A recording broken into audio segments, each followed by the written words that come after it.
ഇന്നത്തെ ഉച്ചയാണ് എനിക്ക് വളരെ വളരെ വളരെ സ്പെഷ്യലാണ്. കാരണം എന്റെ ഫേവറേറ്റ് കറിയാണിത്. എനിക്ക് പഴങ്ങഞ്ഞി കുടിക്കാൻ ഭയങ്കര ഇഷ്ടമാണ് കേട്ടോ. തടി കൂടിയാലോ എന്നൊരു പേടിയുള്ളത് കൊണ്ട് അതിന് മുതിരുന്നില്ല.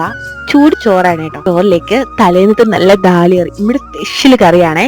നമ്മൾ എത്ര ഈ കറി ഉണ്ടാക്കാൻ എക്സ്പെർട്ട് ആണെന്ന് പറഞ്ഞാലും ഉമ്മ ഉണ്ടാക്കുന്ന ടേസ്റ്റ് ഒരിക്കലും ഇതിന് കിട്ടത്തില്ല. അതിന് ഉമ്മ ഉണ്ടാക്കുക തന്നെ വേണം. ആ കറി കുറച്ച് ഇങ്ങനെ ഒഴിച്ചിട്ട് കൂടുതലായാലും കുഴപ്പമൊന്നുമില്ല. അതിലേക്ക് ഇങ്ങനെ കട്ടിത്തൈര് നമ്മുടെ വീട്ടിലുണ്ടാക്കിയ നല്ല നാടൻ പുളിയുള്ള തൈര് ഇങ്ങനെ ഒഴിച്ച് ലേശം ഉപ്പ് ഇങ്ങനെ വിതറണം കേട്ടോ. അതിന്റെ മുകളിൽ എന്നിട്ട് കുഞ്ഞുള്ളി ഇങ്ങനെ ചെറുതായിട്ട് ഇതിലേക്ക് ഇങ്ങനെ കുരുകുരാന്ന് അരിഞ്ഞിട്ടിട്ട് ഉണ്ടമുളകോ കാന്താരിയോ എന്തെങ്കിലും ആവാം. അപ്പൊ നമുക്കിവിടെ അത് കിട്ടിയില്ല. അതുകൊണ്ട് സാധാ പച്ചമുളക് ചെറുതായിട്ട് ഇങ്ങനെ ഇതിലേക്ക് അരിഞ്ഞിട്ട് സൈഡിൽ വറുത്ത ഒരു ഉണക്കമീൻ്റെ പീസ് വെക്കണം കേട്ടോ. എന്നിട്ട് ഇതെല്ലാം കൂടി കൂട്ടിയിട്ട് നന്നായിട്ട് ഇളക്കണേ.